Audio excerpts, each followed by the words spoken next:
Hi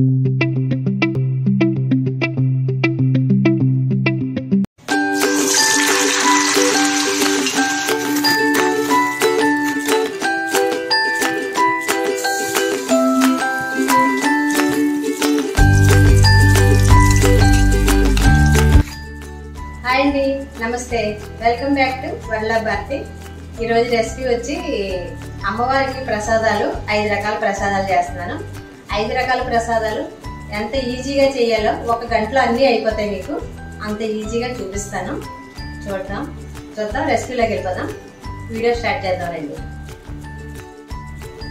మనకు ప్రసాదాలు చేయడానికి ఉదయమే చేసుకుంటాం కదా అమ్మవారి పూజ, లక్ష్మీదేవి పూజ.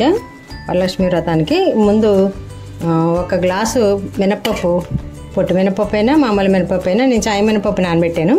1 గ్లాసు మినపప్పు ఓవర్ నైట్ నానబెట్టేసుకోవాలి. ఉదయమే వేసేస్తాం కదా మనం. మిక్సీలో అమ్మవారి ప్రసాదాన్ని మట్టుకి 5 గారెలు కానీ 9 గారెలు కానీ వేసుకోవాలి. ఇది వాటర్ లేకుండా వేసుకుని మెత్తగా మిక్సీ పట్టుకోవాలి. మిక్సీ పట్టి చూపిస్తాను. 1 అర స్పూను ఉప్పు వేసుకుంటున్నాను. మీరు నానబెట్టుకున్న పప్పుని బట్టి మీ ఇష్టం వచ్చినట్టు వేసుకోండి. ఉప్పు నేను 1 స్పూన్ వేసాను. 1 చిన్న గ్లాస్ పప్పు ఇది.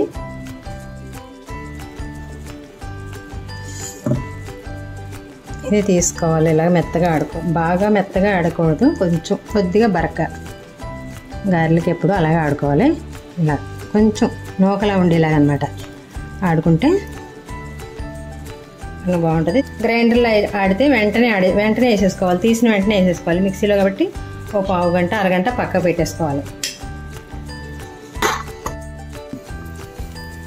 1 పావు గంట పోయాక దాన్ని ఇలాగా ఒకే రౌండ్లో తిప్పుకుంటూ ఉంటే ఇది మెత్తబడుతుంది, గుల్ల వస్తుంది గారె. దీన్ని ఇప్పుడు నీటిలో వేస్తే ఇది తేలాలి. చూసారా, తేలింది కదా. ఇప్పుడు గారె అయితే గుల్లగా వస్తుంది మిక్సీలో ఆడుకున్న పిండి. ఇప్పుడు తడి చేసుకుని టిష్యూ పేపర్ మీద కానీ పాల కవర్ కానీ వేసుకుని గారెలు ఒకే సైజులో వేసుకుంటే బాగుంటుంది.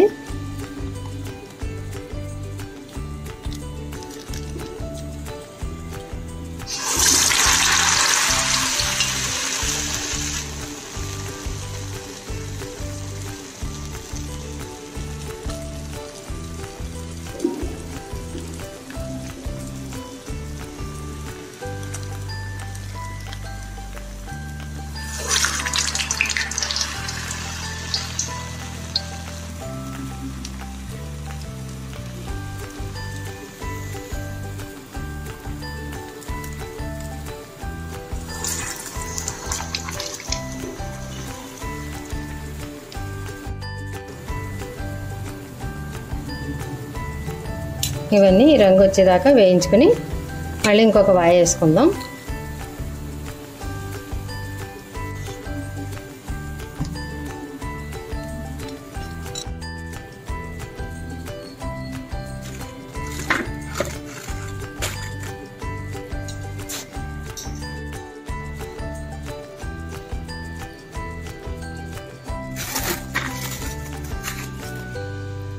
నూట 50 గ్రాములు చాయ్ మినపప్పుకి 10 గారెలు అయినాయి. 9 గారెలు అమ్మవారికి పెట్టేద్దాం. 1 ఐటెం రెడీ.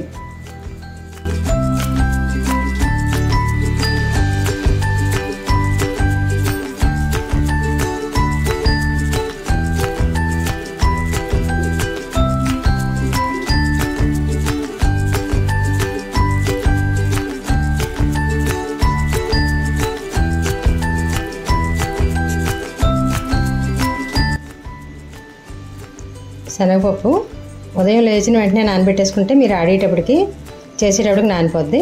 1-2 గంటలు నానిన శనగపప్పు చాలు. ఇది మనం కుక్కర్లో వేసుకుందాం. 1 చిన్న గ్లాసు పప్పు వేసాను నేను. ఇది వాటర్ వేసి కొద్దిగా లైట్గా పసుపు వేసి 4 విజిల్స్ రానిస్తే సరిపోద్ది. మెత్తగా 4 కంటే ఎక్కువ వచ్చినా పర్వాలేదు. తగినంత వాటర్ వేసి కుక్కర్ పెట్టేసుకుందాం.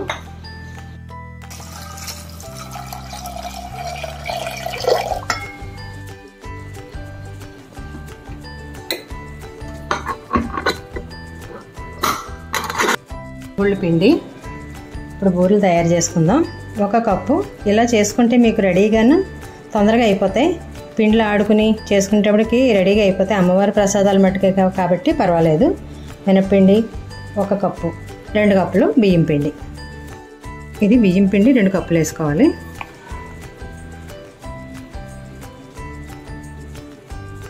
తొందరగా రెడీ అయ్యి పద్ధతి చెప్తున్నాను నేను. 1 చిటికెడు సాల్ట్, 1 చిన్న బెల్లం ముక్క మెత్తగా చేసుకుని ఇప్పుడు మొత్తం పిండి అంతా కలుసుకోవాలి.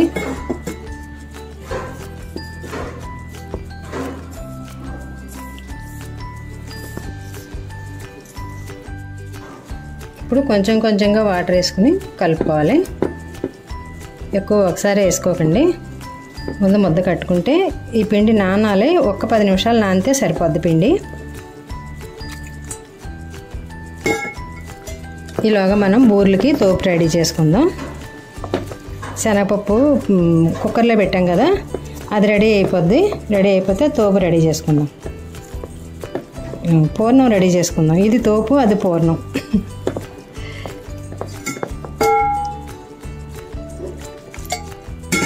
దోసపిండి మీద గట్టిగా కలుపుకుంటే సరిపోద్ది.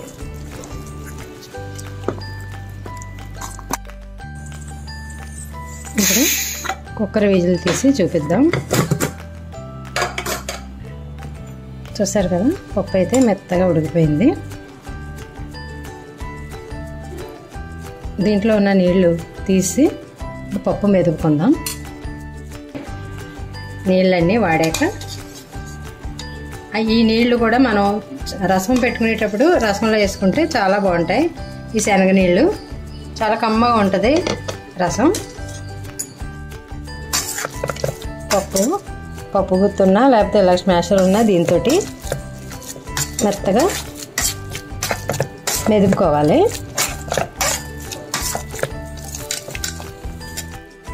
ఈ కప్పు శనగపప్పు నానబెట్టాను నేను. ఇదే కప్పుతో 2 కప్పులు బెల్లం వేసుకోవాలి.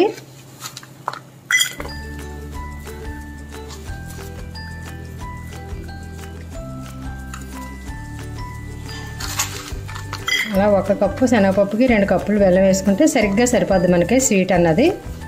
తీపి ఇంకా చూడక్కర్లేదు మనం.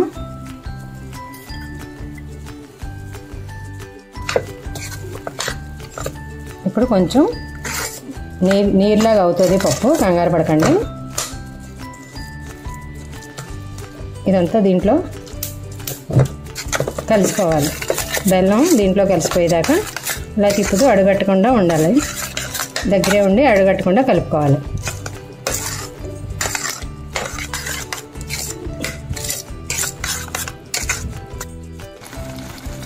స్పూను యాలకి పొడి,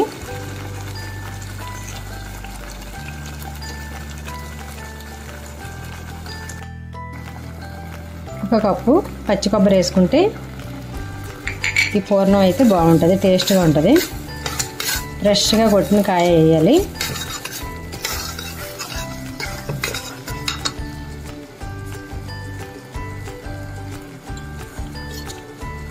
ఒక స్పూన్ నెయ్యి వేసుకోవాలి.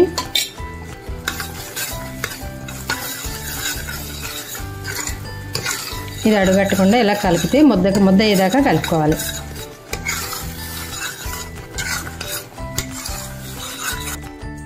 ఈ పూర్ణం చల్లారిపోయింది కదా, ప్లేట్లో వేసుకొని చల్లారి పెట్టుకుంటే తొందరగా చల్లారిపోద్ది. దీన్ని ఇప్పుడు నెయ్యి రాసుకుని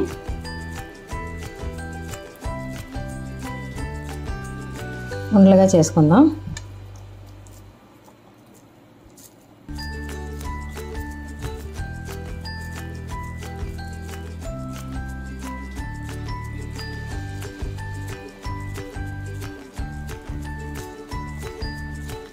ఇలాగా మొత్తం పూర్ణం అంతా ఇలా ఉండలు చేసుకుని చూపిస్తాను. ఇలా రెడీ అయిపోయింది. ఇది ఇంత చిక్కగా ఉండాలి. బూరికి ఇలాగ అంటుకోవాలి కదా, అందుకు కొంచెం చిక్కగానే కలుపుకోండి. నీళ్ళు వేసుకోవద్దు. ఇంకా ఇలా 1 పావు గంట నానితే సరిపోద్ది. మీకు అన్నీ రెడీ అయిపోతాయి. ముందు రోజు మనం ఇలాగా పిండి మిల్లు పట్టించుకుంటే చాలు.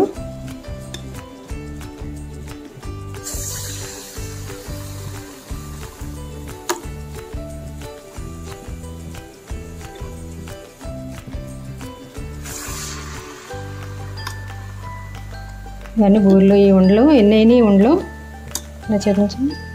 ఒక 20 ఉండలు అయినాయి. అమ్మవారికి 9 పెట్టాలి. 5, 9, 11 మీ ఇష్టం.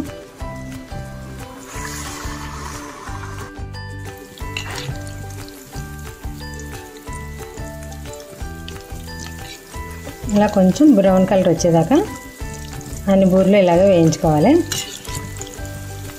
ఇంకొంచెం రంగు రావాలి.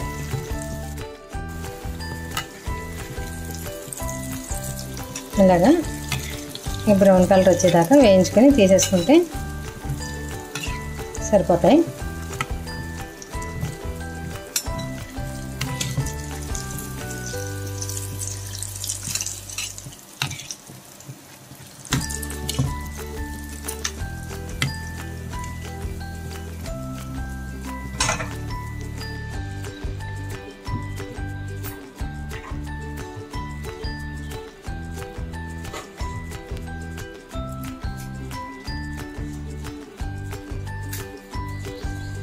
చూసారు కదా బూరెలు.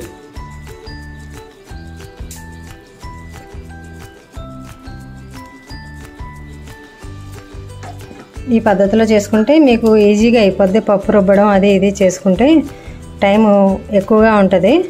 ఇప్పుడు కొత్తగా పెళ్ళైన అమ్మాయిలకి తొందరగా అవుతుందని నేను ఈ రెసిపీస్ చెప్తున్నాను. చేసుకోండి.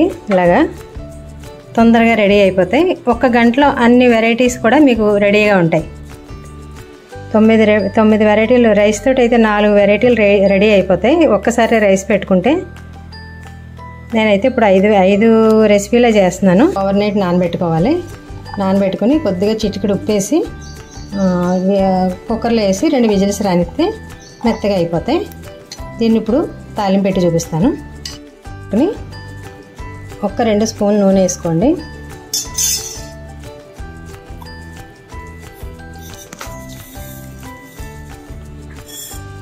ఒక స్పూన్ ఆవాలు,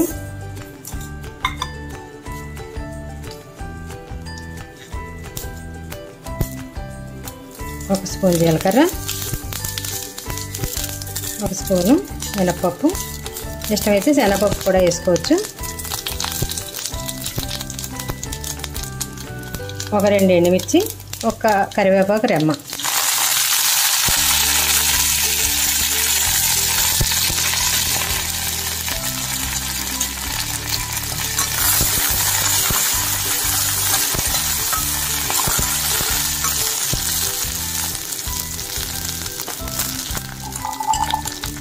ఇప్పుడు ఉడికించిన శనగల్ని వేసుకోవాలి.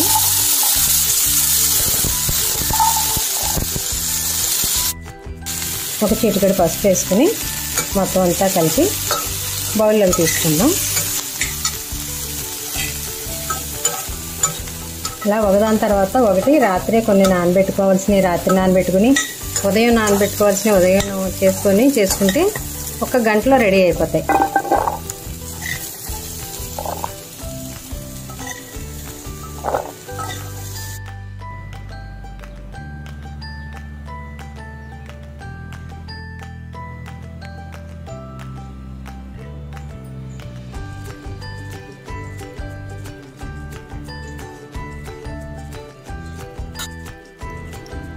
ఇప్పుడు మనం రైస్ పెట్టేసుకున్నామంటే 3 రకాల ప్రసాదాలు చేసుకోవచ్చు. దీంతో పరమాన్నం చేయొచ్చు, దద్దోజనం చేయొచ్చు, అంటే పెరుగన్నం, దద్దోజనం, చక్కెర పొంగలి, పులిహోర 4 చేయొచ్చు. నేను ఇలాగ రైస్ పెట్టేసుకుని ఇలాగే చేసుకుంటాను ఒకేసారి. ఒకసారి అన్నం కొద్దిగా ఇదిగా ఉంచుకోవాలి, ముద్ద కాకుండా పొడిలాడేలాగా అన్నం రైస్ పెట్టుకుంటే. ఈ 3 గ్లాసులు బియ్యం పెట్టాను నేను. రైస్ రెడీ అయిపోయింది. దీంతో 3 రకాలు తయారు చేసి చూపిస్తాను. ఇప్పుడు చక్కెర పొంగల్ తయారు చేద్దాం. ఇప్పుడు మనకు ఆల్రెడీ రైస్ ఉడికిపోయింది కాబట్టి పెసరపప్పు వేయించుకుందాం. ఇది ఒక 50 గ్రాములకి 50 గ్రాములు ఉంటుంది, అంతే, ఎక్కువ ఉండదు.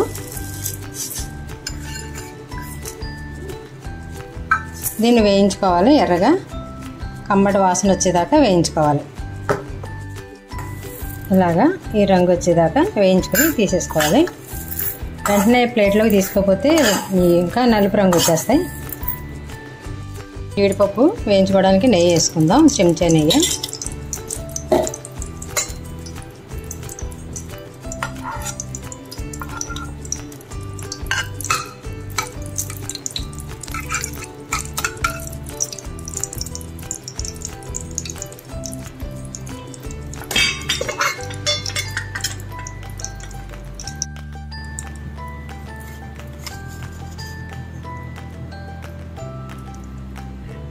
ఒక 20 జీడిపప్పు పలుకులు,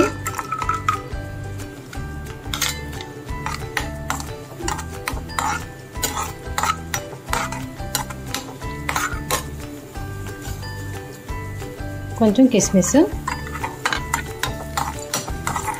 స్టవ్ కట్టేసుకోవాలి, లేకపోతే మాడిపోతాయి. జీడిపప్పు వేయించి తీసుకున్నాక ఆ నెయ్యిలోనే కొబ్బరి ముక్కలు వేయించుకోవాలి. ఇలా సన్నగా కట్ చేసుకోవాలి. కొబ్బరి ఒక చెక్క అయితే సరిపోద్ది.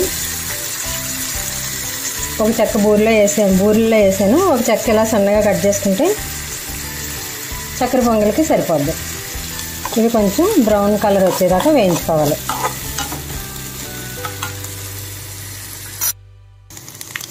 ఇలాగా బ్రౌన్ కలర్ వచ్చేదాకా వేయించుకోవాలి. కమ్మటి వాసన వస్తుంది. కట్టేయడమే. స్టవ్ ఆఫ్ చేసుకుని ఇలా ఉంచేసుకుందాం. వేయించిన పెసరపప్పు ఇది మూకుళ్ళలో వేసుకుందాం. ఇది ఇంకో పద్ధతిలో చేయాలి. నేనైతే ఆల్రెడీ అన్నం వండేసి చూపించాను కదా మీకు.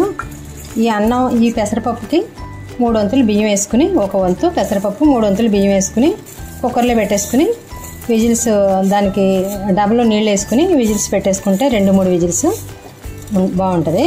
అది ఒక పద్ధతి, ఇది ఒక పద్ధతి. ఇది తొందరగా అయిపోయే పద్ధతి చెప్తున్నాను నేను. దీంట్లో ఇప్పుడు వాటర్ వేసుకుని కొంచెం పలుగ్గా ఉడకబెట్టుకుందాం. కొంచెం వాటర్ వేసుకోవాలి. ఇది కొంచెం పలుగ్గా ఉడికాక అప్పుడు రైస్ వేసుకుందాం.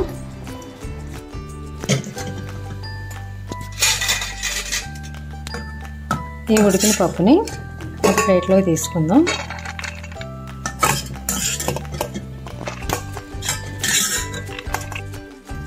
ఇప్పుడు అదే కళాయి పెట్టుకుని ఒక కప్పు బెల్లం, దీంతో పెసరపప్పు తీసుకున్నాను, దీంతో రైస్ వేసుకుందాం. 1 కప్పు పంచదార,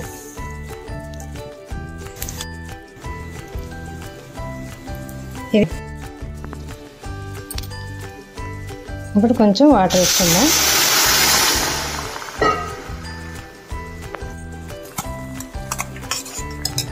ఈ ఉడికించిన పెసరపప్పు ఇందులో వేసుకుందాం.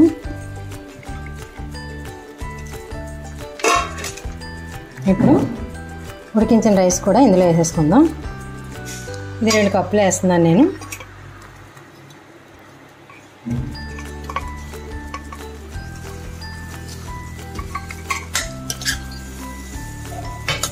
ఇది సిమ్లో పెట్టుకుని మొత్తం ఇలా కలిసేదాకా తీపి చూసుకొని రైస్ వేసుకోండి. అంటే ఇప్పుడు అమ్మవారికి చూడకూడదు, తెలుస్తుంది, చూస్తేనే తెలుస్తుంది. 1 కప్పు బియ్యానికి 1/2 కప్పు పెసరపప్పు వేసుకోవాలి. 2 కప్పులు వాటర్ వేసుకొని కుక్కర్లో పెట్టేసుకోవాలి. ఉడికిన తర్వాత ఇలాగ బెల్లం పాకం పెట్టి ఇందులో వేసుకుని ఇప్పుడు పాకం అంతా కలిసేదాకా కలుపుకోవాలి. 1 స్పూను యాలక్ పొడి,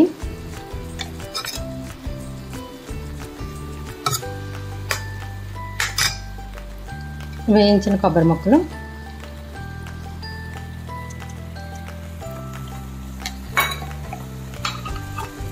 వేయించిన జీడిపప్పు, కిస్మిస్. ఇప్పుడు 1 చిటికెడు పచ్చకర్పూరం ఇలా కొంచెం వేయాలి. పచ్చకర్పూరం వేస్తే ఫ్లేవర్ అయితే బాగుంటుంది, గుడిలో చక్కెర పొంగల్లా ఉంటుంది. 1 చిటికెడు సాల్ట్. స్వీట్లోనే వేస్తే కొంచెం టేస్ట్ ఇంకొంచెం పెరుగుద్ది అంటారు. ఇప్పుడు 1 స్పూన్ నెయ్యి వేసుకుందాం. 1 స్పూన్ నెయ్యి మనం ఇది పప్పులో వేపాం కదా జీడిపప్పు, అదిని సరిపోద్ది. ఎంత నెయ్యి వేసుకుందాం బాగానే ఉంటుంది, కమ్మగా ఉంటుంది.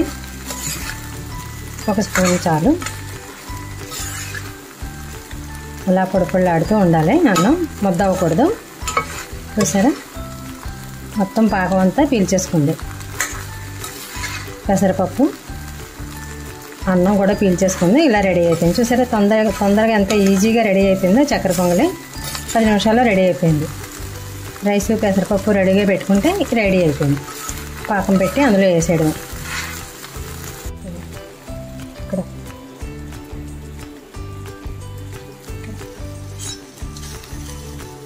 చూసారు కదా, మొత్తం పాకం అంతా పీల్చేసింది. ఎక్కడ లేదు, తడి లేదు.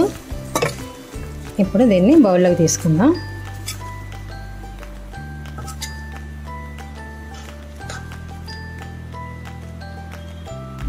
ఎక్సలెంట్గా వచ్చింది అమ్మవారి ప్రసాదం.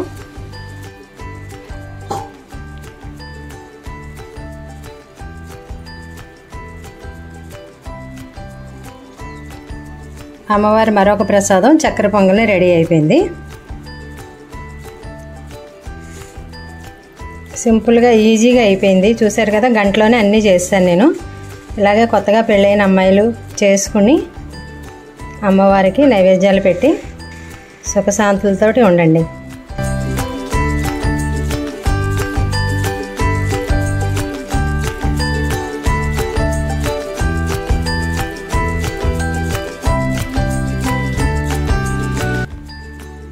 ఈ పులిహోరకి రెడీ చేసుకుందాం. చింతపండు ఇలాగా కొంచెం గోరువెచ్చని వాటర్ వేస్తే మెత్తగా ఇలాగ తొందరగా నానిపోద్ది 10 నిమిషాల్లో. దీన్ని 10 నిమిషాలు పక్కన పెట్టేస్తే నానిపోద్ది చక్కగాను. దీన్ని ఇప్పుడు ఇలా కన్నాల దాంట్లో వేసుకుంటే గుజ్జు వచ్చి చింతపండు పిక్క ఇవన్నీ కూడా పోతాయి. కింద ఒక గిన్నె పెట్టుకోవాలి. గిన్నె పెట్టుకుని ఇలా అనుకుంటే కిందకి బౌల్లోంచి కింద దిగిపోద్ది. వాడేది దాంట్లోనే పెట్టుకోవచ్చు. నేను కొంచెం చింతపండే వల్ల ఇది మొత్తం మీద ఒక 2 నిమ్మకాయలు అంత ఉంటుంది చింతపండు. అంతే, ఒక 1/2 కేజీ బియ్యానికి సరిపోతాయి.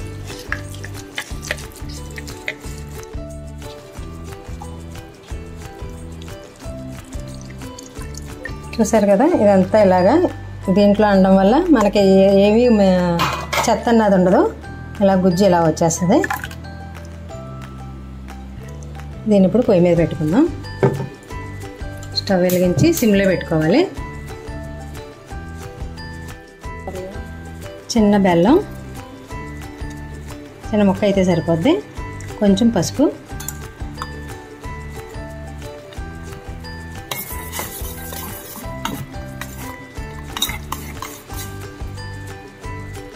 ఒక స్పూన్ సాల్ట్,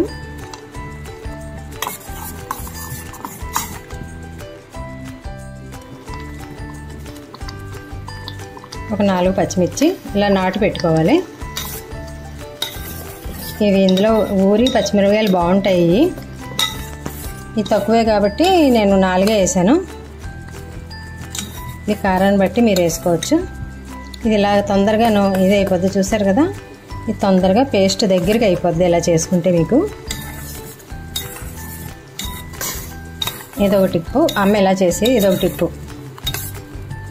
ఎందుకంటే చింతపండు పిసికి పులుసు తీసి మళ్ళీ దాన్ని పెట్టి కొత్తలు ఆడించి ఇది తొందరగా అయిపోద్ది కూడా. ఇలా మీకు వేడి నీళ్ళలో నానబెడితే ఇంకా గుజ్జు బాగా వచ్చేస్తుంది. చూసారు కదా ఎలా గుజ్జు బాగా తొందరగా వచ్చేసిందో. ఇది దగ్గర పడేదాకా కొంచెం మాడకుండా దగ్గర పడేదాకా ఒక 5 నిమిషాల్లో ఇలా తిప్పితే సరిపోద్ది, దగ్గర పడిపోద్ది. ఒక 1/2 కిలో రైస్ ఉంటుంది. ఇది 1/2 కిలో రైస్.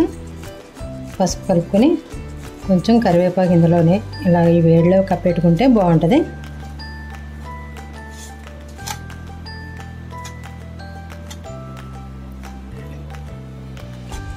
నేను వీటన్నిటికీ తీయడం వల్ల ఈ రైస్లోని కొంచెం వేయలేదు. రైస్ వండేటప్పుడే కొంచెం పసుపు, 1 స్పూన్ ఆయిల్ వేసుకుంటే రైస్ పొడిలాడుతూ ఉంటుంది. నేను ఈ వీటిల్లోకి తీసాను కదా చక్కెర పొంగల్లోకి.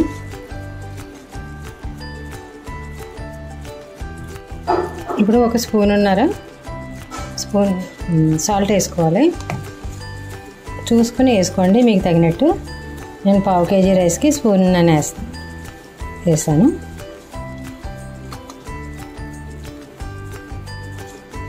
స్టవ్ వెలిగించి కళాయి పెట్టుకుని కొద్దిగా నూనె వేసుకుని ఒక్కొక్క పోపులు వేయించుకుని అందులో వేసుకుందాం.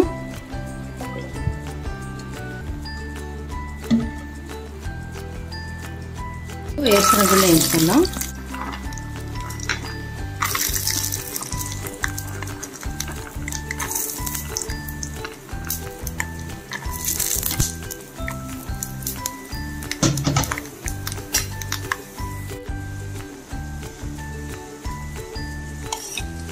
మనం ఉడకబెట్టుకున్న చింతపండు పులుపు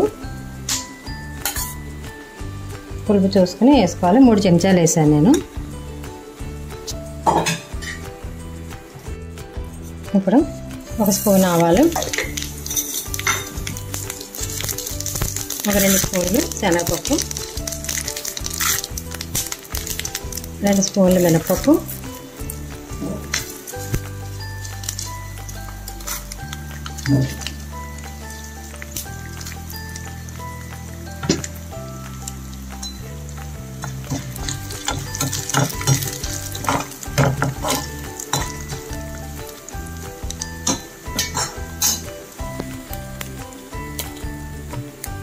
ఒక 4 ఎండుమిర్చి,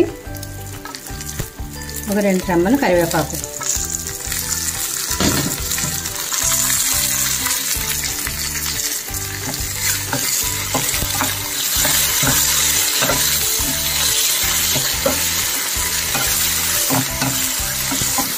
వరలక్ష్మీదేవి,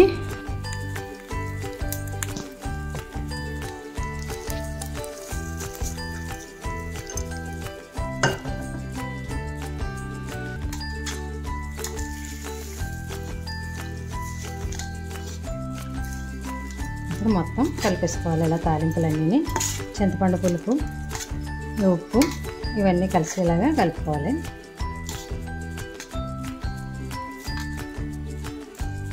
పులుపు అది మీరు చూసుకొని వేసుకోండి. రైస్కి ఎంత రైస్కి పడుతుందో ఈ 1/2 కేజీకి నేను నిమ్మకాయ అంత వేసానంతే.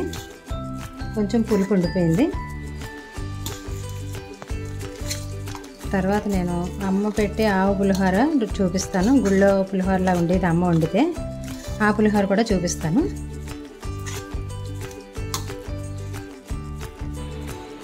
ఐదవ ప్రసాదం పులిహోర అయితే రెడీ అయిపోయింది. చూసారు కదా, మా అమ్మవారికి ప్రసాదాలు అయితే రెడీ అయిపోయినాయి. వరమహాలక్ష్మికి ప్రసాదాలు అయితే 5 రకాలు రెడీ చేశాను. 5 రకాల ప్రసాదాలు చూసారు కదా, 1 గంటలో రెడీ చేస్తాను. ఇలాగే ముందు రోజు నానబెట్టుకుని పప్పులు అవి రెడీగా ఉంచుకుంటే రైస్ వండుకొని రైస్ తోటి ఇంకో 2 రకాలు కూడా వచ్చు. పరవన్నం, దద్దోజనం చేసుకుంటే మొత్తం 4 రకాలు వండొచ్చు.